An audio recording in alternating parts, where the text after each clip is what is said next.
Kåre from Concordium. Please give him a warm applause. Thank you. You can see I need to work on my clickbait a little bit. We have a lot of people out in the hallway still. Anyway, yeah, there we go. My name is Kåre. I'm the CTO of Concordium, and we are a layer 1 blockchain, which has a very special, unique component that no one else has, which is we have ID baked into every single transaction that's performed on the blockchain.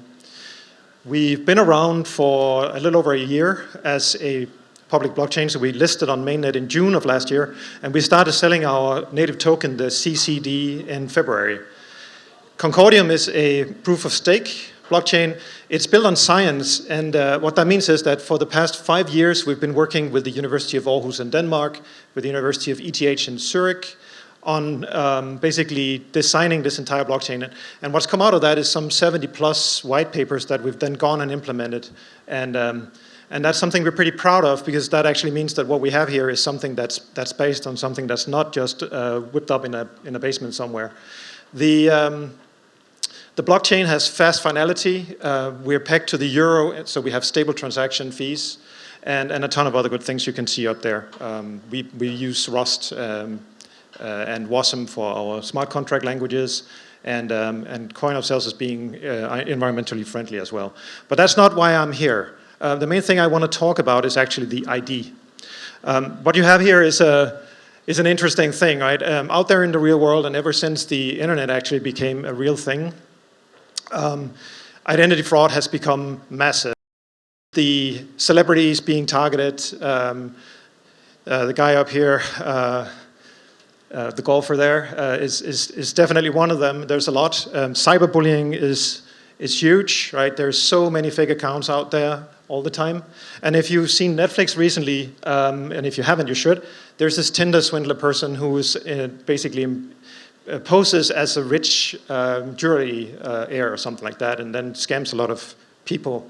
The problem, of course, is the lack of a verified identity. It's always been a problem, it's still a problem, and it's only gotten worse. Okay, here we go. The consequences, of course, from something like this they're massive, right? You can lose your reputation, you can go to jail, you can lose your money, and you might actually get very emotionally disturbed also. So the consequences of something like this are bad.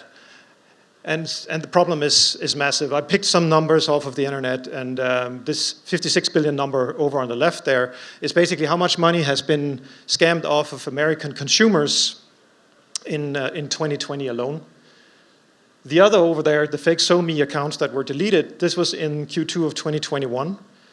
This is from what used to be called Facebook, and this is quarter over quarter. These are fake accounts being deleted. Now, what is the problem here? What is it that we need?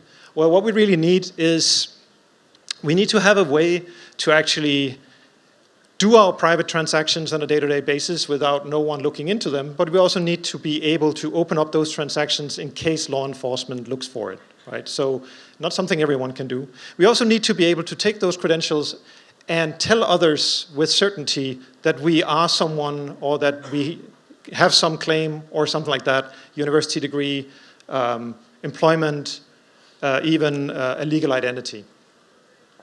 The solution we have at Concordium plays into these things, and what's in the solution is a couple of things. So we have businesses that want to cater to other businesses and to people. We have people who want to know whether they're interacting with real people or real businesses actually. And we have the authorities who are increasingly getting frustrated about not being able to figure out if fair play or not is going on, right? You have the Chainalysis of the world that are looking to figure out what's going on in all of the blockchains that are entirely anonymous.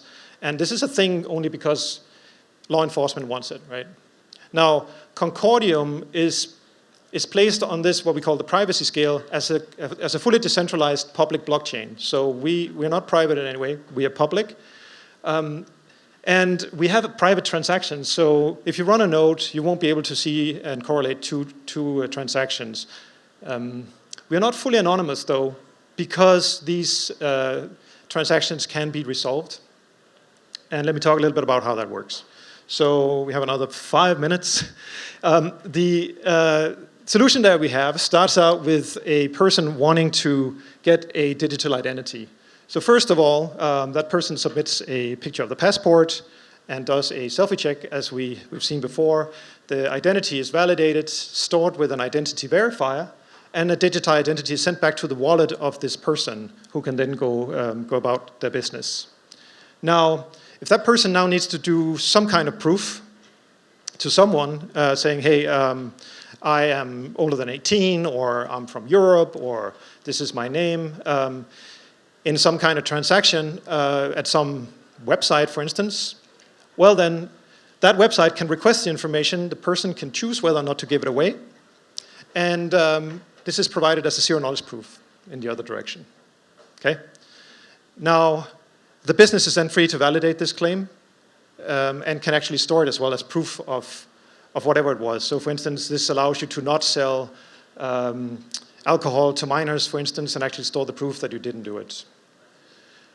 Every single transaction on our blockchain is also pegged to the ID. So what happens is when the ID verification process takes place, the identity verifier stores a pseudonym and the original ID object. And every single time a transaction is happening, that pseudonym is baked into the transaction in an encrypted fashion. So the reason this isn't a complete disaster, because that's what you would think, right? Oops, now it's pegged there, but it's not. We've actually split the knowledge and the power here. So we have the identity verifier, or IDP, that knows the pseudonym and the original ID object, and we have the anonymity revokers, which in our case are law firms that all have a key. And if you bring those keys together, you can unlock a transaction on the chain and reveal the pseudonym. In the transaction, you can also see who was the ID verifier that verified this person originally, and then law enforcement can go over to the IDV and get the original ID object. So that's how that works, and this is really it, right? So over here you have the authorities on the left. They run a node on Concordium, they inspect the chain activity, and they discover that something is probably going on. They send a court order to the anonymity revokers who decrypt the user pseudonym on the chain. The decrypted pseudonym is then given to the IDP or IDV, who finds the user documents and is returned to the authorities, who can then prosecute. Now, this is amazing. I have another 2 minutes. Anyway, so what we believe here in Concordium is that this is really the future. What we have here is a blockchain that allows you to do all of the transactions you're used to in a private fashion, but where you can start having trust as sort of the basis for what's going on.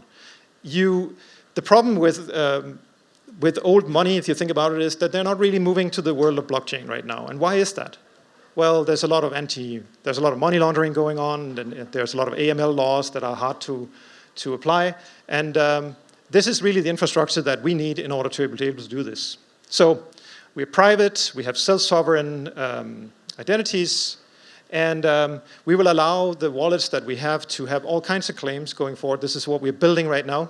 We have everything I just explained, but we're going to expand on that so that we'll allow you to have all kinds of claims and basically use that as a service out there.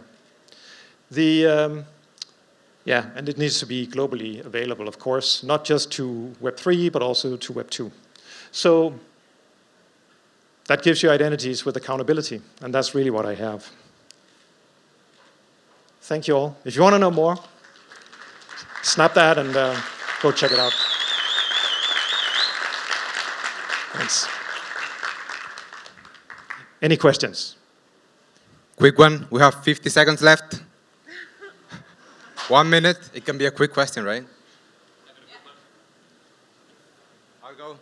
I'll go. In what way do you see that the anonymity revokers, doesn't that sort of defeat the point of decentralized then?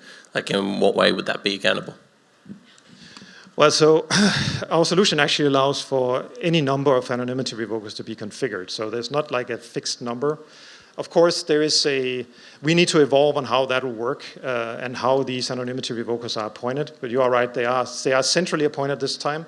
Concordium also, I have to confess, is also centrally governed right now, but we have pledged ourselves to actually start being completely decentralized. Starting a year from now, we'll start taking external parties on to help govern Concordium, and then 4 years from now, we'll be fully decentralized in that fashion. As part of that, we're going to figure that out as well.